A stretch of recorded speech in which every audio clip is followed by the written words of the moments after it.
네, 오늘은 거짓 이웃에 대하여 거짓 증거하지 말라.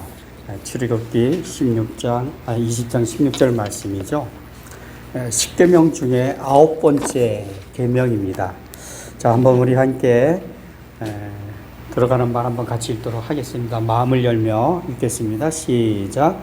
9계명은 어떤 의미에서는 3계명과 대조를 이룹니다. 3계명이 하나님께 대한 언어의 범죄를 금하고 있다면 제9계명은 사람에 대한 언어의 범죄를 다루고 있습니다. 그리고 9계명은 8계명과도 대조를 이룹니다. 8계명이 이웃의 재산을 탈취해서는 안 된다고 말씀하시는 반면 9계명은 이웃의 명예를 실추하지 말아야 한다고 말씀합니다. 8계명이 이웃의 유형적인 재산에 대한 것이라면 9계명은 이웃의 무형적인 재산인 명예에 관한 말씀입니다. 말은 우리에게 익숙한 말로 표현하면 그것은 거짓말입니다. 우리 생활에서 가장 밀접하고 익숙한 죄가 거짓말하는 것입니다. 그렇죠? 거짓말 해보셨죠? 지금은 어떠세요? 지금도 현재 진행형이죠? 진행 중. 예, 참 이 거짓말이라는 것이 참 쉽게 툭툭툭툭 튀어나올 때가 있어요.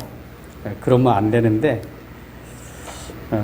근데 어느 경우에 거짓말을 하게 되나요?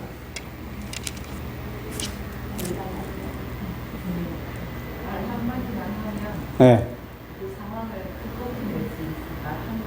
말 한마디에 의해서 상황이 달라질 수 있을 경우에 거짓말을 하게 된다. 예, 그럴 수도 그렇죠.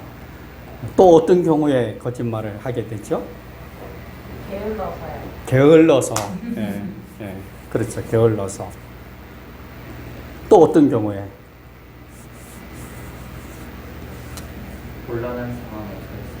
곤란한 상황에 처했을 때, 약간 비슷한 의미지만 곤란한 상황에 처했을 때, 또는 내 잘못이 발각될 위기에 있을 때 거짓말을 하는 경우들도 있죠.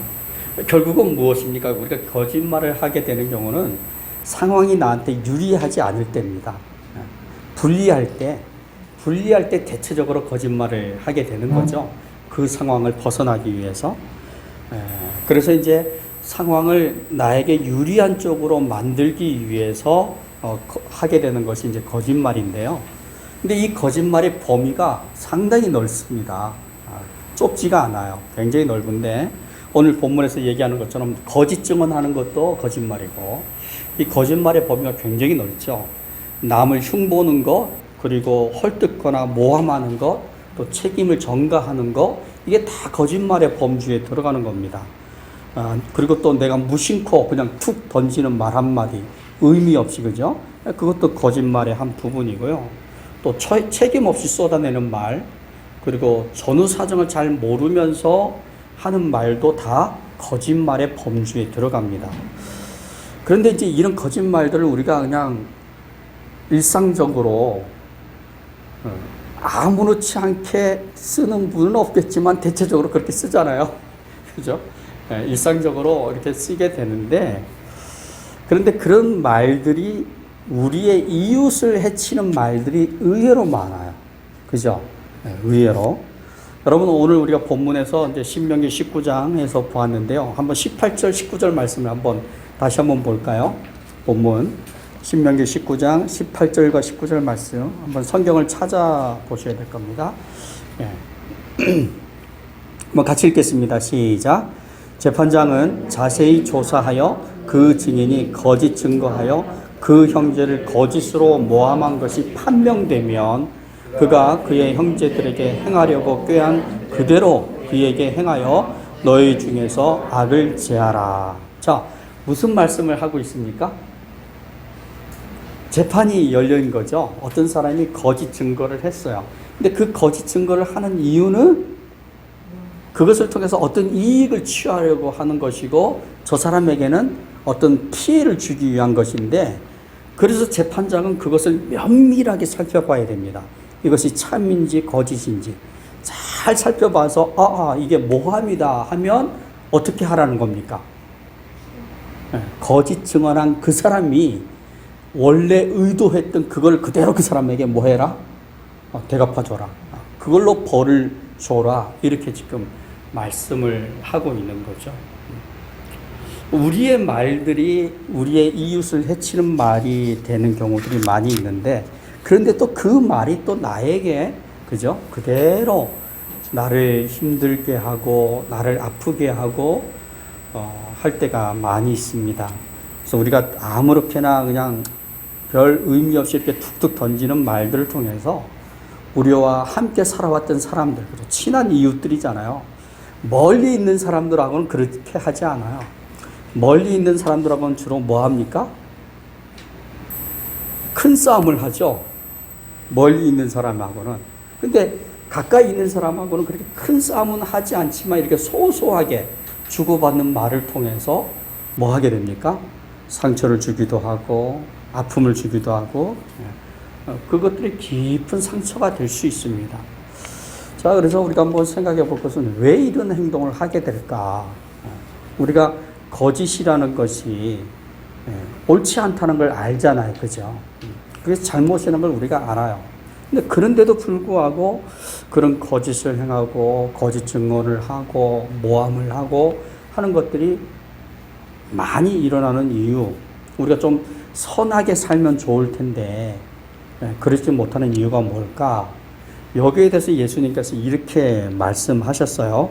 마태복음 15장 19절 말씀인데요. 한번 같이 읽겠습니다. 시작. 마음에서 나오는 것은 악한 생각과 살인과 비방이니. 자, 예수님이 뭐라고 말씀하십니까? 우리 마음에서 나오는 것이 뭐라고요? 첫째는 악한 생각, 둘째는 살인, 간음, 음란, 도둑질, 거짓 증언, 비방. 이게 우리 마음에서 내재되어져 있다는 거죠. 우리의 마음이 선하지 않기 때문에, 그죠? 조건만 맞아지면, 상황만 맞아지면 그냥 그것들이 툭툭 나온다는 거죠. 선하지 않기 때문에. 그래서 창세기 6장 5절 이하에 보시면 우리 사람들의 생각이 항상 악하다 이렇게 말씀하고 있어요. 하나님께서. 자, 한번 같이 읽어보겠습니다. 시작.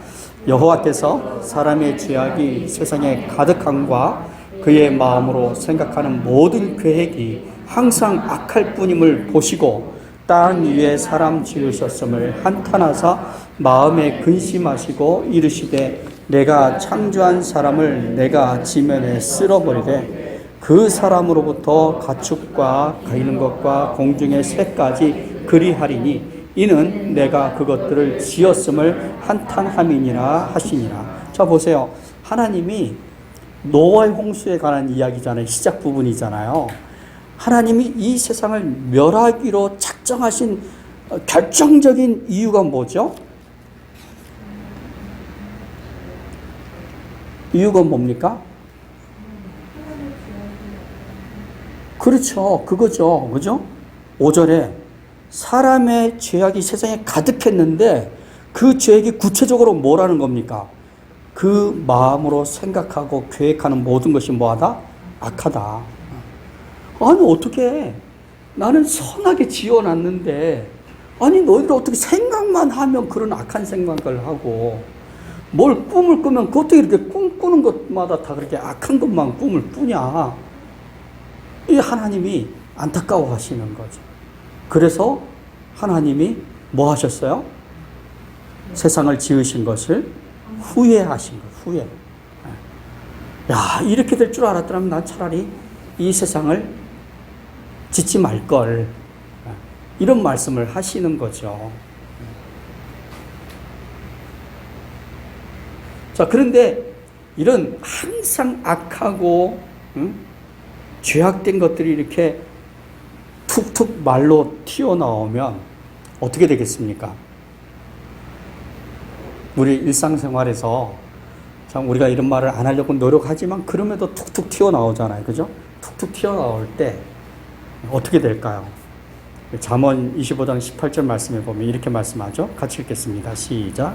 자기의 이웃을 쳐서 방망이요 칼이요 뾰족한 화살입니다. 예, 이렇게 그냥 툭툭 그냥 별스럽지 않게 이렇게 하는 말인데 그것이 뭐라고요? 칼 같다는 거죠. 칼 같다. 날카롭고 화살보다 뾰족해서 어떻게 해요? 사람을 해친다는 거 아닙니까? 그래서 잠언 18장 21절 말씀에 보면 죽고 사는 것이 어디에 있다고요? 혀에 있다. 혀의 권세에 있다. 이 새치, 얼마 길지도 않은 이 새치의 혀가 사람을 죽인다는 거예요. 여러분 죽여보셨습니까? 개미. 예. 참 우리가 인정하고 싶지 않지만 실제예요. 이거는 그죠? 이런 말에 의해서 얼마나 사람들이 심령이 상하고 영혼이 상하고 낙담하게 되고. 예. 그래서 어떻게 보면 오늘 우리 사회 특히 청소년들의 문제는 우리 앞선 세대들의 거친 말투 때문에 사랑해줘야 되고 용납해줘야 되고 인정해줘야 되는데 그냥 거기다가 우리나라는 특히 욕이 많잖아요. 그죠? 네.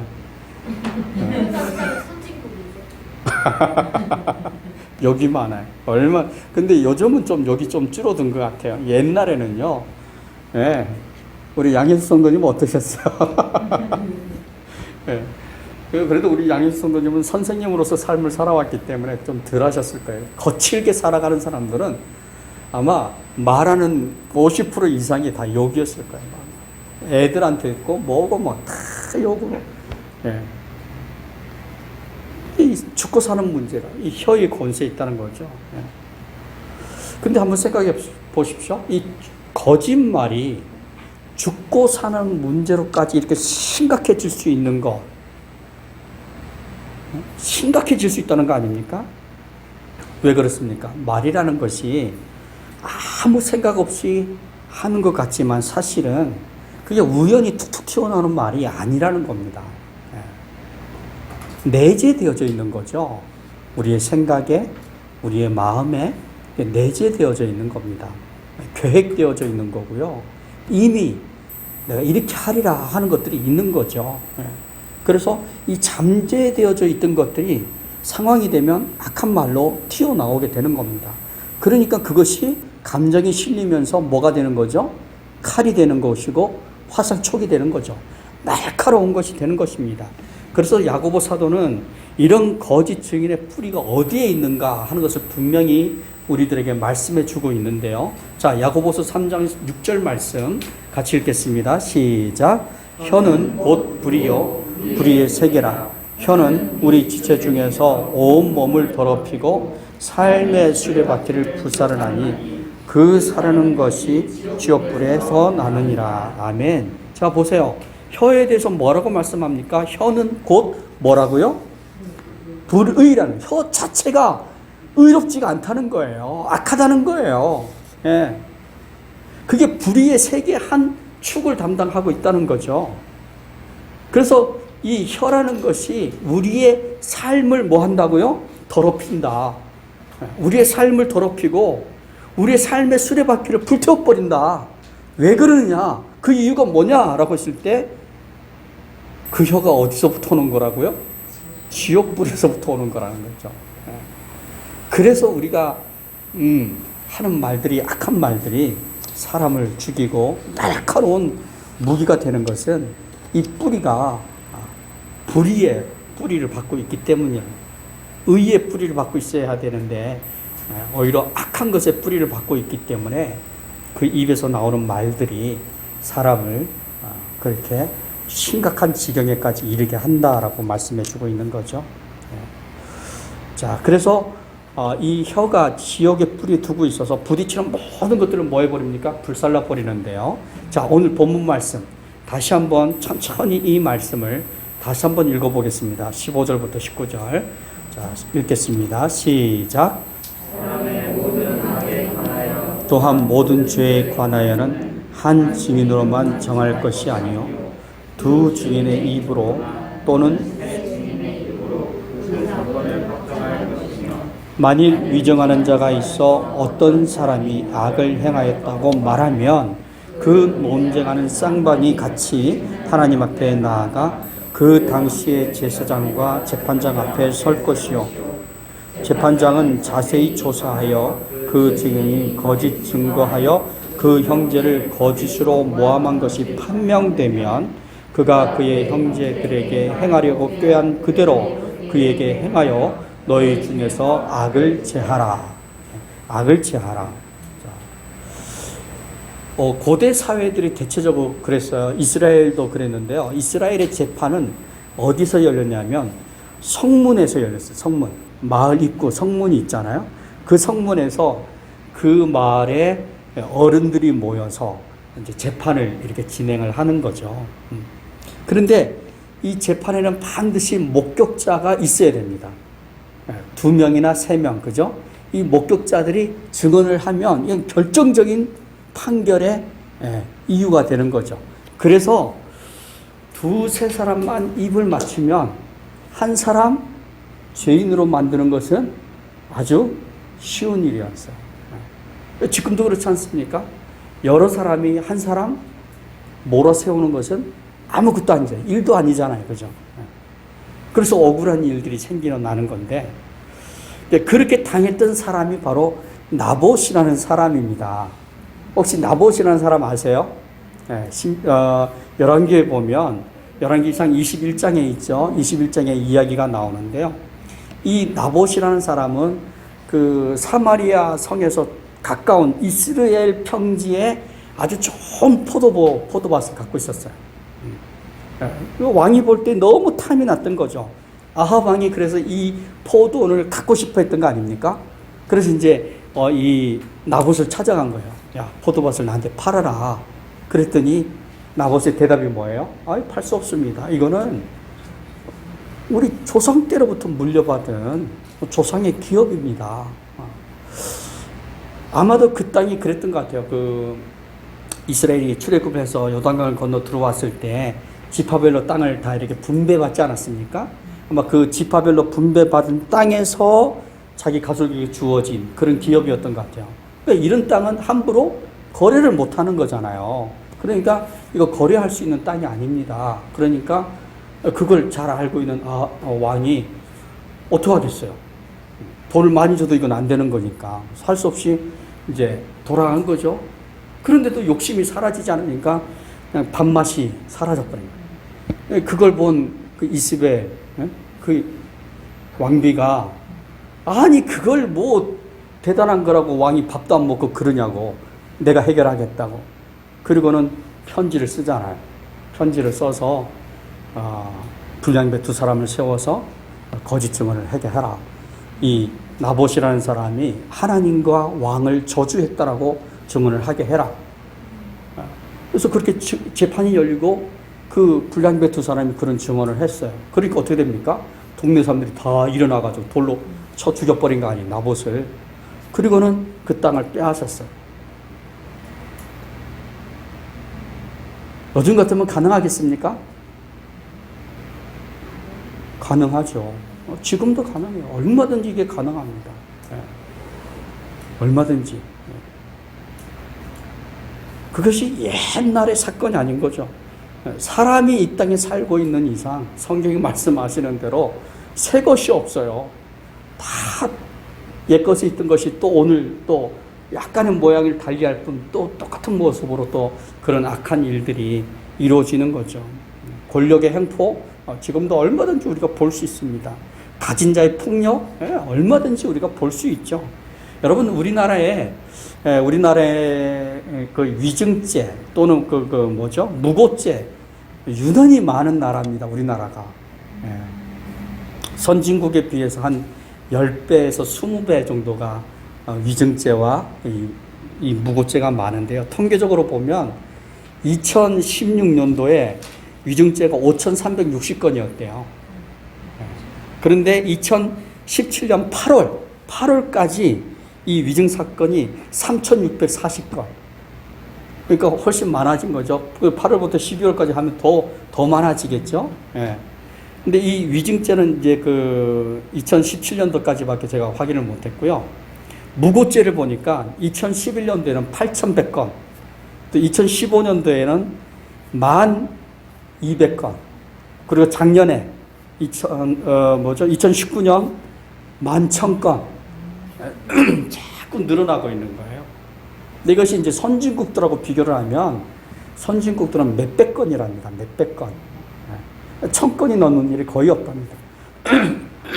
위증을 하거나 무고를 하거나 그러지 않는다는 거예요. 남을 해치려 들지 않는다는 거죠. 근데 우리 사회는 아직도 그래요. 근데 여기에 대한 징계가 어떠냐, 벌이 뭐냐라고 했을 때 이게 중범죄를 다뤄지는데요. 10년 이하의 징역이랍니다. 위증을 한다거나 무고를 할 경우에 10년 이하의 징역을 살게 되고 1,500만 원 이하의 벌금을 물리게 된다고 그래요. 자, 그런데도 위증이 많아요. 그래서 그런데도 위증이 많아요. 안타까운 것이죠.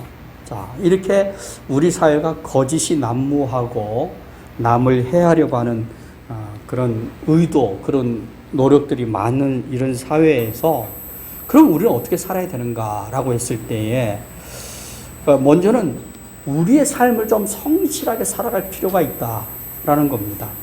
여러분, 레위기 19장 16절 말씀해 보시면 하나님께서 이렇게 말씀하고 계시는데요. 한번 읽어보겠습니다. 시작. 너는 내 백성 중에 돌아다니며 사람을 비방하지 말며 내 이웃의 피를 흘려 이익을 도모하지 말라. 나는 여호와이니라. 아멘. 자, 뭐라고 말씀하시죠? 너는 어떻게 하라고요?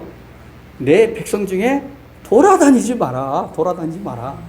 그 말씀을 하시는 거예요. 이게 하나님이 굉장히 이 문제를 중요하게 여기시는 거죠. 그리고 나서 그렇게 돌아다니면서 뭐 하지 말라? 비방하지 마라. 비방하지 마라. 그리고 이웃의 피를 흘려 이익을 도모하려고 하지 마라. 이게 지금 이 레위기에서 하나님께서 말씀해 주시는 거죠. 근데 이 말이 참 맞는 것이 돌아다니다 보면, 그죠? 이집트에 돌아다니다 보면 많은 것을 보게 되잖아요. 이것저것을 보게 되는 거예요. 그리고 또 그렇게 다니다 보면 어떤 일이 일어나면 그 일에 또 참견하게 되고 끼어들게 되고, 그런데 그렇게 끼어들게 되면 상황은 대체적으로 좋지 않은 쪽으로 흘러갑니다. 좋은 쪽으로 흘러가는 일은 거의 없어요. 그죠?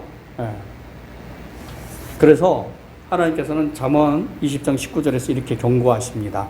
자, 한번 같이 읽겠습니다. 시작.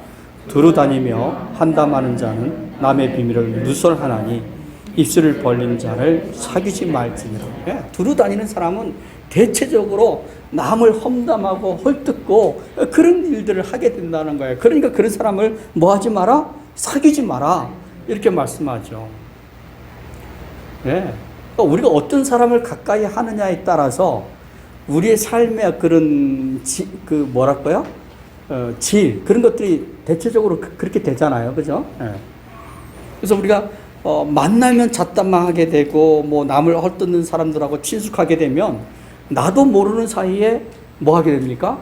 잡담을 즐기게 되고 남을 헐뜯는 것을 즐기게 되는 그런 삶의 스타일을 우리가 갖게 되는 거죠. 근데 우리는 누구입니까? 우리는 그리스도의 사람들이잖아요. 그죠? 그럼 어떻게 해야 돼요? 우리는 복음 안에서 교제해야 되는 겁니다. 복음 안에서 교제하고 복음 안에서 서로를 격려해주고 축복해주고, 그죠? 그래서 우리가 복음 안에서 교제하고 격려하고 축복해주는 사람들과 가까이 지내야 되는 거죠. 그런 사람들과. 그래서 우리는 하나님의 자녀다운 삶을 살기 위해서 노력해야 합니다. 여러분, 우리가 이제 가정에서만 사는 전업주부들도 있지만 요즘은 대체적으로 우리 교회는 전부 다, 그죠? 전부 다 일터에 나가서 일을 하시는 분들인데, 여러분, 우리가 일터에서 하나님의 이름으로 모이고 기도하고 찬송하는 거, 여러분 일터에서 그렇게 하십니까? 쉽지 않죠? 쉬운 일이 아니에요. 그렇지만 하고 계시잖아요. 그죠? 우리 홍 집사님도 학교에서 믿는 사람들과 함께 모여서 신우회를 시작을 했고, 또 우리 김명 집사님, 또 우리 박 집사님도 같이 이렇게 또 학교에서 모여서 신우회를 하고 있고, 우리가 왜 그렇게 하는 거죠? 그 이유가 뭘까요? 그것은 우리가 그리스도인으로서 삶의 목적을 우리가 알고 있기 때문입니다. 우리 삶의 목적이 뭐냐라고 했을 때, 우리가 일터에서도 또 우리 가정에서도 어디에서도 기회만 주어진다면 우리가 하나님을 예배하고 하나님의 말씀을 나누고 하는 그것이 우리 삶의, 우리 그리스도인들의 삶의 목적이기 때문이죠. 어떤 사람은 그렇게 말할 수 있습니다. 아니, 이 직장에서까지 와가지고 우리가 모여야 되느냐, 예배해야 되느냐라는 그런 말을 할 수 있어요. 근데 여러분의 직장이 어떻습니까? 직장의 환경이 어떠세요? 그렇죠. 전쟁터죠, 전쟁터. 치열하지 않습니까? 그죠? 선생님들끼리도 알력이 있고 갈등이 있는 거예요. 자존심을 내세우게 되고 또 뜻을 굽히지 않고 많은 갈등들이 존재하는 곳입니다. 그런 환경에서 상대방을 향해서 비난하게 되고 술수를 부리게 되고 냉정한 태도를 보이게 되는 것은 어떻게 보면 자연스러운 모습이라고 할 수 있어요. 그런 환경에서 사랑이나 배려나 남을 우선해 주는 거, 이거 쉽지 않죠. 왜 그렇습니까? 우리의 일터가 적자생존의 그런 환경을 갖고 있기 때문입니다. 때문에 일터에서 하나님의 이름을 부르면서 모이는 것이 굉장히 중요한 거예요. 왜 그렇습니까? 우리의 일터에 하나님의 통치가 이루어지도록, 하나님의 통치가 이루어지도록, 우리 일터에 하나님의 의가 나타나시도록, 모든 동료들이 서로를 존중하고 격려하며 살아갈 수 있도록 우리가 그 일을 그곳에서 기도하고 하나님의 은혜를 구하는 거죠. 우리가 있는 그곳에 하나님의 나라가 세워지도록 우리가 그렇게 모이는 겁니다. 그것이 바로 우리 그리스도인들의 삶의 모습인 거죠. 우리는 하나님의 나라를 위해서 또 하나님의 의를 통해 모든 사람과 화평하기 위해서 그곳에 있는 겁니다. 어쩌면 일터로 나가는 것, 매일매일 일터로 나가는 것이 눈물을 흘리며 씨를 뿌리러 나가는 것과 같은 그런 모습일 수 있어요. 그렇지만 우리가 그곳에서 그리스도인답게 우리가 해야 할 일을 성실하게 감당을 하면 그곳에 하나님의 나라가 세워지는 것을 보게 될 것입니다. 우리가 그리스도인으로서 성실하게 살아갈 때 우리의 세상은 좀 더 좋은 하나님의 은혜를 누리는 그런 세상이 될 것입니다. 그래서 우리 성실하게 우리의 삶을 그렇게 살 수 있기를 바랍니다. 두 번째로, 이렇게 거짓이 난무하는 세상에서 우리가 어떻게 해야 할까? 두 번째는 진실하고 선한 말을 해야 된다라는 것입니다. 여러분, 잠언 12장 22절을 보시면 하나님께서 이렇게 말씀하고 있는데요. 같이 읽겠습니다. 시작. 거짓 입술은 여호와께 미움을 받아도 진실하게 행하는 자는 그의 기뻐하심을 받느니라. 아멘. 하나님은 진실한 말을 하는 사람, 거짓을 멀리하고 또 선하고 진실한 말을 하는 사람을 축복하시겠다라고 말씀하고 계시는 거죠. 진실한 사람을 내가 복 주겠다, 이렇게 말씀하시는 건데요. 그렇지만 거짓을 행하는 사람은 어떻게 하시겠다는 겁니까? 하나님께 미움을 받게 될 것이다 라고 말씀을 하십니다. 자, 하나님께서 이 거짓에 대해서 벌하시는 이유가 분명하죠. 자, 뭐 때문일까요? 이유는 하나님의 성품이 의의 하나님 때문입니다. 하나님께는 거짓이 없죠. 때문에 하나님은 하나님이 말씀하신 모든 것을 다 이루시는 분입니다. 그것을 보고 우리는 신실하신 하나님이다라고 말하잖아요. 그죠? 신실하신 분, 변함이 없으신 분, 거짓이 없으신 분이죠. 때문에 우리는 하나님 앞에서 진실하고 선한 말을 하도록 힘써야 합니다. 여러분 사도행전 5장에 보면 아나니아와 삽비라라고 하는 그 사건의 이야기를 아시죠? 들어보셨을 겁니다. 이 사람들은 거짓말 때문에 하나님께 징계를 받았어요. 어떤 거짓말을 했죠? 재산을 다 팔아서 교회에 있는 가난한 사람들을 이렇게 돌볼 수 있도록 헌금을 했는데, 근데 문제는 그게 전 재산이 아니었다는 겁니다.